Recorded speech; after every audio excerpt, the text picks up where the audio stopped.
So, here's my plant. My plant, that's a double meaning. Okay, how is everybody? You all got your lights up?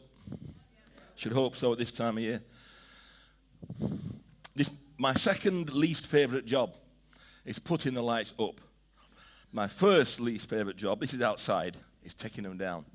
It's always flipping raining, it's January the 30th, and you're taking them down. And our lights, they're so, I said to Rachel, are these lights more like a fairground, or is it more like Christmas? Because they're just basically a big load of white lights. They're not icicles or anything like that. They're just like white lights. And I'm thinking, does it look more like, sort of a fairground sort of thing? I don't know. That's what I think. Anyway, they're up. I'm really warm. So I made an effort this morning because we had a message from on high. Everybody that preaches had a message from on high, from God, small g. And Luke sent an email out, and Leah, and they said, if we are allowed to preach, only if you wear a stupid outfit. So, yeah, absolutely, yeah. So Andy wore one last week, and I'm wearing one this week, but I'm just too hot. And to be honest with you, I don't think this adds gravitas to my message. So I'm gonna take this off. I'm sick of it.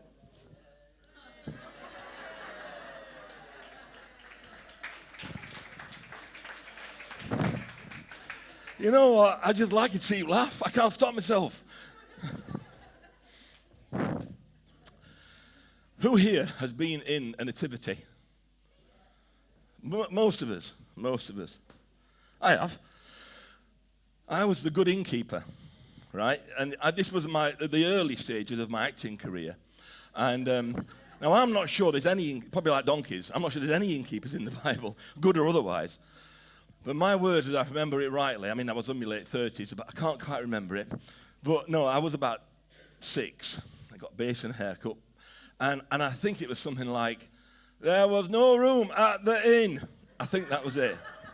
And I nailed it. I really did. Christmas is one of those times, isn't it, where stuff happens. It just does. It's great. It's a nice time of year. It's a nice atmosphere. It's just nice, isn't it? It's the season to be joyful. 'Tis the season to be joyful, as they say.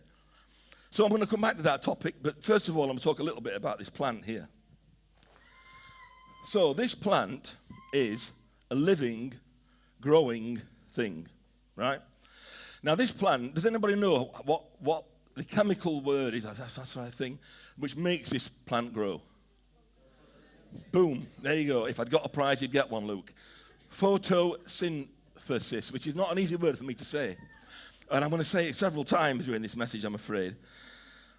Photosynthesis is a way that plants convert light energy into chemical energy, and that is how this plant here, which is a living, breathing thing, grows. During photosynthesis, light energy is captured. This is not my words, I read this. Light energy is captured and used to convert water, carbon dioxide, and minerals into oxygen and energy-rich organic compounds. Okay? Take my word for it, that's how it works. Carbon dioxide, water, light. They're all needed for photosynthesis to take place, which enables this orchid to grow. Without them, or with an imbalance of them, that orchid would die, or it would become mutated, distorted, incorrect. If I just filled that full of water, that orchid wouldn't survive. It's just too much. There's an imbalance. And if I ignored it, I just let it there. I mean, everyone, I know loads of people who say, every time I get a plant, it dies. It's not by accident it dies, because you're not looking after them. They will live if you feed it, you put it in sunlight, and you put water on it. They will live. Okay, so put that on a shelf in your mind. I'm going to come back to it. Just hold that thought. Now, Christmas is often linked with the words good news. And a huge amount of the carols we sing, the ones we've sung this morning, have either the words good news in them or something akin to that. You know, like joyful, great tidings, joyfulness, happiness. A lot of carols have them in, overwhelmingly, carols have those type of sentiments within them. So I would suggest that in and out of Christianity, globally, Christmas is seen as a good news event. Now, I know that for some people, Christmas has different connotations, and I recognize all that. But just talking generally, Christmas is seen as a good news event. And there's a reason for that. It's not accidental, you know. The reason for that is because in the however long you feel this world has been around, the single biggest event that ever happened on this earth, in the history of this earth, was Jesus coming to earth, living, dying, and raising again. The single biggest event that has ever happened in history. And actually, I think you could all even say that as a non-Christian, because the impacts of that event, much of which is a factual thing, whether you believe in the resurrection and all that or not, Jesus as a factual person existed. There's no doubt about that. So however you dress this up, Jesus as being the biggest single event this world has ever seen. And it affects cultures, religions, atheists, agnostics, Muslims, Hindus. It affects everybody. Now, it doesn't affect everybody across the whole world because the world's a big place, but it affects a great deal of people. As of 2024, I've used these statistics before, so lies, damn lies, the statistics, but these are right because I'm a Christian. There are 2.5 billion Christians in the world today. There's around 8 billion people living in the world today. So broadly speaking, that's a huge percentage of this world would call themselves Christian. It's the world's largest religion by a country mile. A lot of people don't realize that, but it is. And even people that would not consider themselves Christian, like my mate, I speak about quite a bit, Atheist Warren. Atheist Warren would not, he's not Christian. You know, we talk about this quite a lot. He's not Christian. He's got his beliefs. I've got mine. But I had to laugh. Sorry, Atheist Warren, he won't be watching. I had to laugh this week on Facebook. There's his son in a nativity as a shepherd. He didn't get to be an innkeeper, but he is a shepherd. So even Atheist Warren's kid wants to be in the nativity. That's how deep this is in our culture. Now, the word gospel is a word that we generally use in Christian circles to mean sort of good news. There's a reason for that, because it does literally mean good news. It's from an original Greek word, but it literally does mean that. So the good news that we are talking about this morning is Jesus came. And that's really what Christmas celebrates, even if it wasn't actually at this time of year. That's really what Christmas is all about. And that amazing, wonderful, incredible message is what sets the world alight. It genuinely does. And the heart of that is the gospel. And that's a central part of what we believe in this church. So what we've done, we've had this, I think we probably should have moved on a slide or so. What's the next one there? Whenever you press it on one. Or back one. Photosynthesis. Was that up, by the way, when I was saying it? No, yes, no. It's fine. You get the drift. Luke started with peace. Janine spoke about hope. And there's 4 pillars of the Advent, which Janine mentioned when she was here. So that's peace, hope, love, joy. And love is throughout them all. So we're not missing love out. And in actual fact, I think it's more likely to say that all these things are actually sort of one message, not 4 messages. In Galatians, it talks about the fruit of the Spirit being love, joy, peace, forbearance, kindness, goodness, faithfulness. And for those people that are not necessarily connected with the Christian faith, it is one throughout the Bible of love, joy, peace, faithfulness, gentleness, self-control. It is not a judgmental, hard gospel. It is, at its very root, good news. So next slide will be Galatians. And then what's after that? Okay, joy. So I've got 2 or 3 little points here. Joy. What is joy? Well, to say that joy is an emotion is probably accurate, right? I think it is an emotion. All the things I looked up, I think it probably is an emotion. But to my opinion, that reduces its impact. It sort of devalues it. In the same way that if you were to talk about love, for example, love is an emotion. But if you reduce it to just an emotion, it reduces the impact of the word love. You can say, I love mince pies, which I really do. Mince pies are fantastic. And my mum's not made that many this year, so Mum, if you're watching, if you can make some more, that would be great. But I love mince pies, and I love my dog. Never mention her, but I do love my dog. I love Yorkshire puddings. I really do.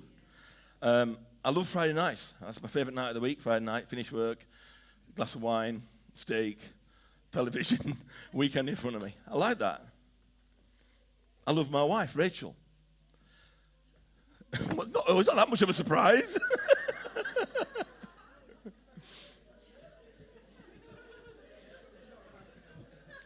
Wow. It's just because I'm crazy masculine all the time. I would never say those sort of things. I do. But you see, when you put that all in one sentence, I love mince pies, I love Rachel, everybody knows it's not the same. I love mince pies a lot more. No, I don't. No, I really don't. But I do really like mince pies.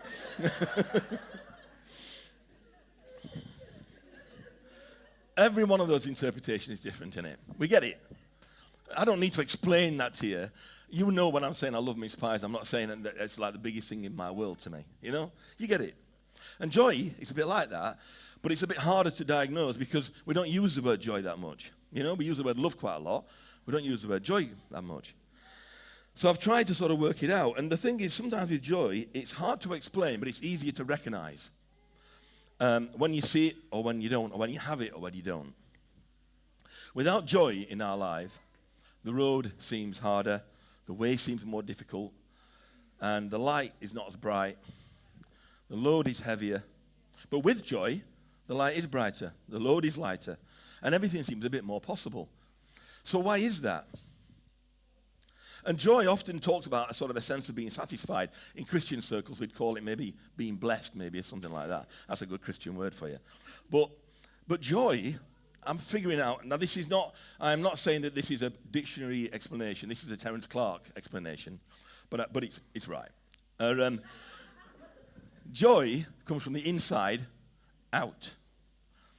It is not necessarily relating to the experiences that we are going through in life. Perhaps happiness is, but joy is something that you'll feel from the inside out. So happiness, for example, is linked to joy, and it's linked to circumstances. It's an emotion again. So there are many, many things that make us happy, aren't they? Holidays make us happy. Money makes us happy. Maybe if you're into sports, that makes you happy. Good weather makes us happy. Funny jokes make us happy. Loads and loads of things. They give us that moment of like, oh yeah, that's nice. That's the moment of that sort of happiness, that emotion.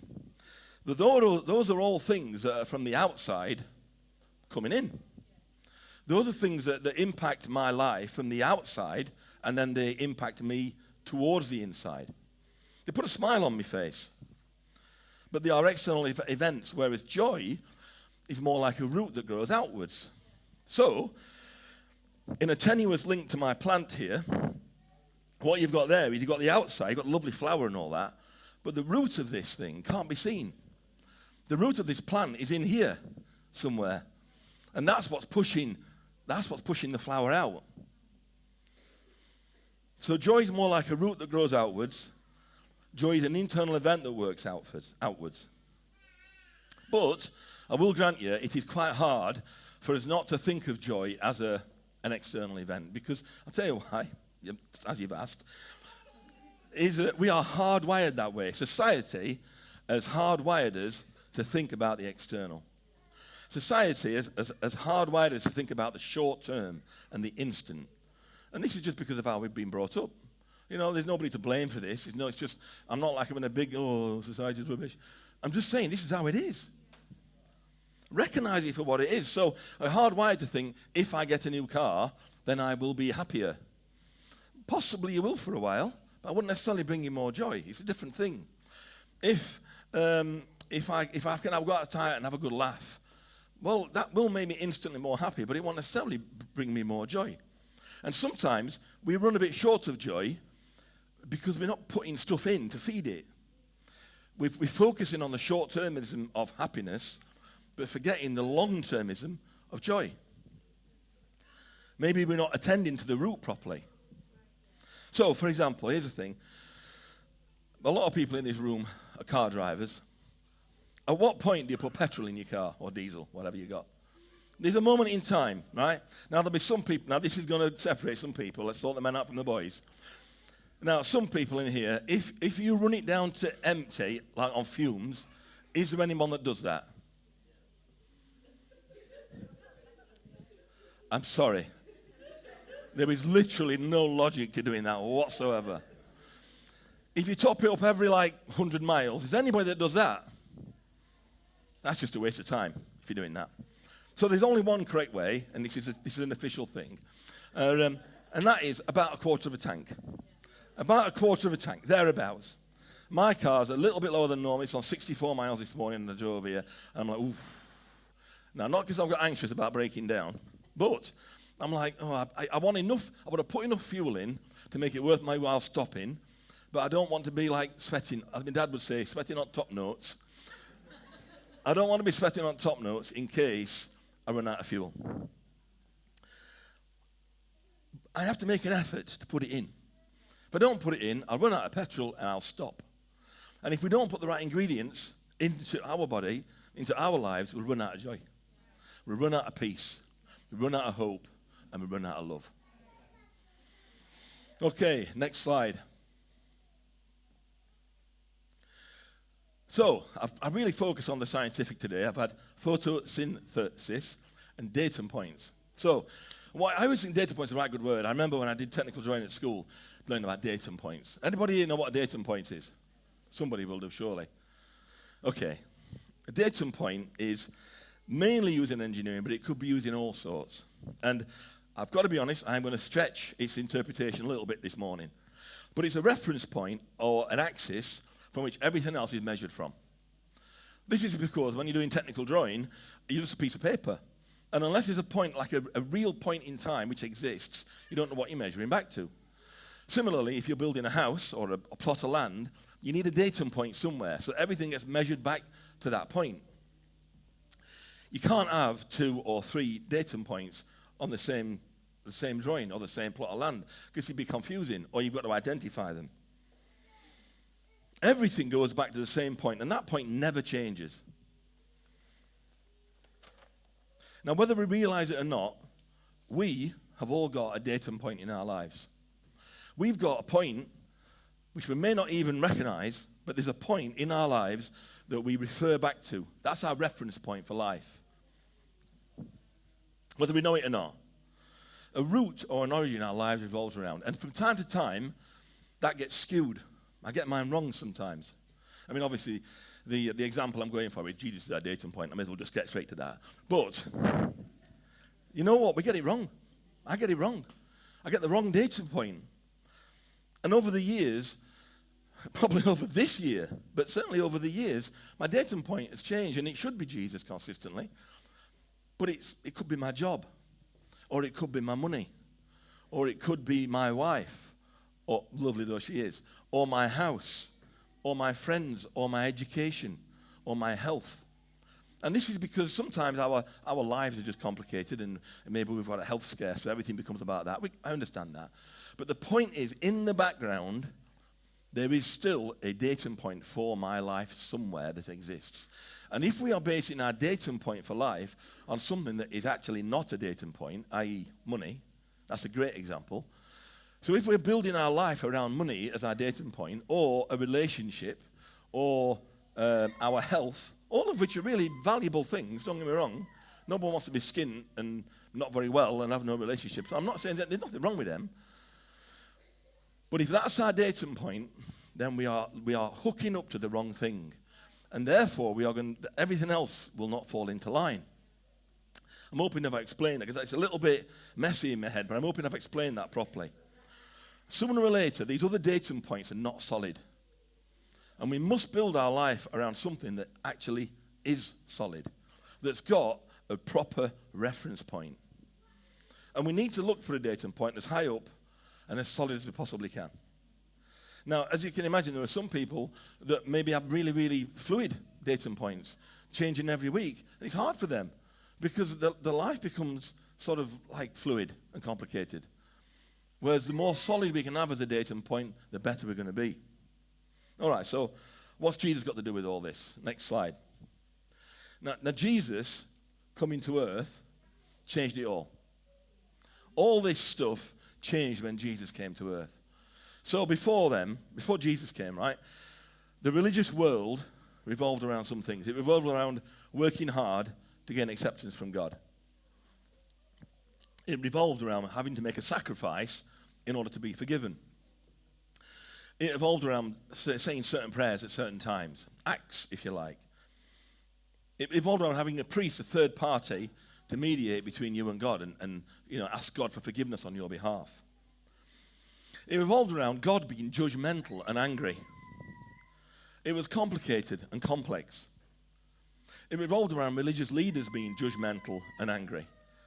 It revolved around feeling guilty. Now, although that could have been said 2,000 years ago when Jesus Christ was born, I think that's relevant today as well. So I think today, and a lot of people from outside church might say exactly the same things. Well, the trouble with church is you've got to work hard to gain acceptance from God. Or you've got to say certain prayers. Or you've got to be a good person. Or God's judgmental. Or Christians are judgmental. Christian leaders are judgmental. And, unfortunately, some are. But that is not the right way. That is not what God has called us to be. We don't have to feel guilty. And Christian leaders should not be judgmental. Period. Absolutely not. And at Christmas, we're reminded again that baby Jesus came down, was born, to change all that, and to change the conceptions of the time, and to change them for today as well. And that's why the gospel is good news, because Jesus, so fully God, became fully man, and then he bridged the gap between man and God. And rather than give us a set of rules and regulations, rather than give us a sense of guilt and shame and sacrifices and offerings and all that stuff, what Jesus did was become our sacrifice, our shame, our guilt, and most importantly, give us a direct access to God with him as our mediator. So it really shortcutted, boom, straight away. You've got straight access. The next slide says this. 1 Timothy 2 verse 4 says, God our Saviour, who wants all people to be saved and to come to a knowledge of the truth, for there is one God, one mediator between God and mankind, the man Jesus Christ. So, you need to demystify it all and say, what's it all about? What it's all about is Jesus. Everything comes back to Jesus. And at Christmas, it's easier to talk about him. But in actual fact, that's the same all year round, not just in December. So let's get back to this plant, shall we? Next slide. Next slide. Earlier on, we looked at this plant. Didn't we? We explored a little about what made it work. So if I poured bleach into that, or salt water, or kept it in the dark, or didn't water it, or ignored it, it would die or mutate. We've agreed on that. I think everybody does. It will be harmed in some way. And it's the same for us. We are designed to have Jesus in the center of our lives. That's the blueprint, if you like. That's the datum. That's how it was originally set up. So when we don't have that, then other things sort of fall apart a little bit. Sometimes they fall apart more than others. But the natural way is for us to have Jesus at the center. and to feed the right things into our body. Not the rubbish stuff. Don't fill our bodies full of bleach and salt water or the equivalent to. Because when we do that, we become ill, we lose our peace, we lose our hope, we lose our love, and we lose our joy. And we might have moments of happiness around the edges of it, but all the good stuff, which is the great stuff, which is from the inside coming out, gradually gets nibbled away at and eroded away. Another thing I want to mention here, which in the last few messages I felt is just something worth saying, so I'm going to say it again, is be aware of the instant world that we live in. You know, I do think that we've been robbed a bit as a generation because we are encouraged to view things instantly. We're encouraged, if we don't get it straight away, it's not good enough. And you know that's not true. It's just not real. But we are encouraged that, like, you know, I've deserved this. I demand this. I've worked for this. But in actual fact, ours is the first generation that had that idea. And even then, it's only in the Western world. You won't see, there's some places in the world, people are just happy to be alive. But we have it all here. So we want it all. And we want it now.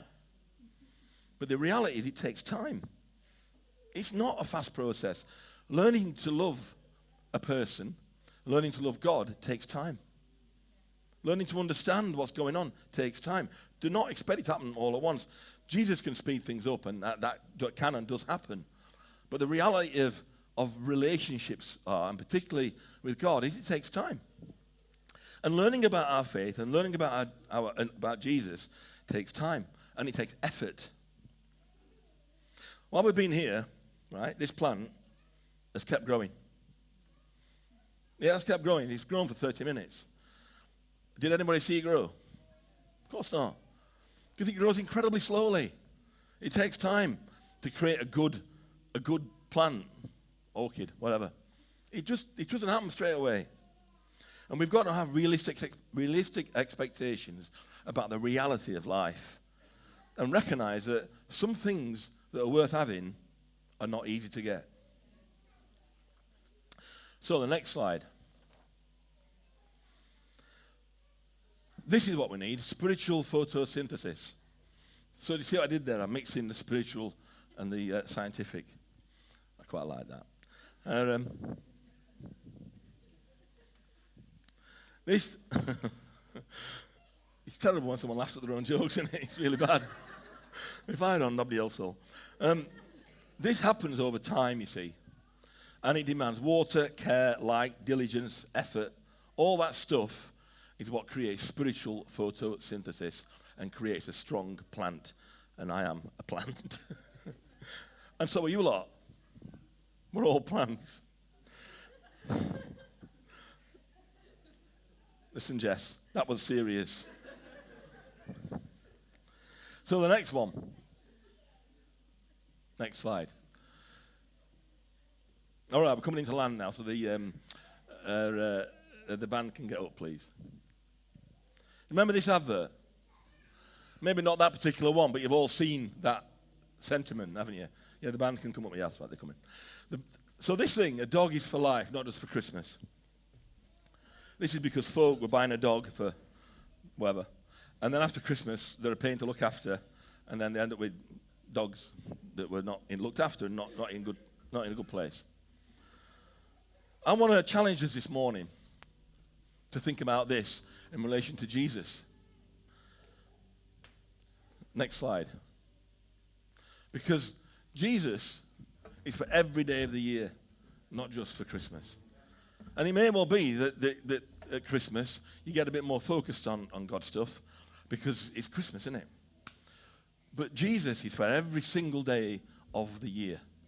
And that's really important. It's not just for December.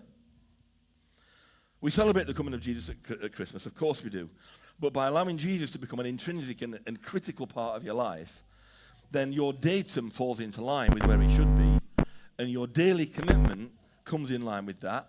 And we're not talking about huge life-changing things here. Most of us in this room are pretty good people. You know, we are. But what happens then is the correct source comes into our life, and every year, from the inside coming out, we get emotions like peace, like hope, like love, and like joy. And I know that makes it sound like a piece of cake. It's not. It's a process. It's a slow grow. But that's how it's supposed to work. That's the formula. Jesus is the source. The next slide. Jesus is the source. He is our datum. And if we've got the wrong source, if we've got the wrong datum, it's easier to lose our way. It really is. I've done it. We all done it, haven't we? And if we feed our spiritual life with the wrong stuff, with bleach and salt water, then we will become mutated. We'll become disengaged, disenfranchised. We need to fill it with the right stuff. And we need to give enough water, spiritual light, follow the process through, you get the drift, to achieve spiritual photosynthesis. In the beginning, I called this message, "'Tis the season to be joyful." But in actual fact, this is not the season to be joyful. Every season is the season to be joyful. Every day of every month throughout the year. The real message is the reason we say that Christmas has a natural focus is because it's on Jesus. But in actual fact, that's where our focus needs to be every single day of the year. And that's the way that we end up with an inner joy and a peace and a hope and a love that actually comes outwards, not inwards. Thank you.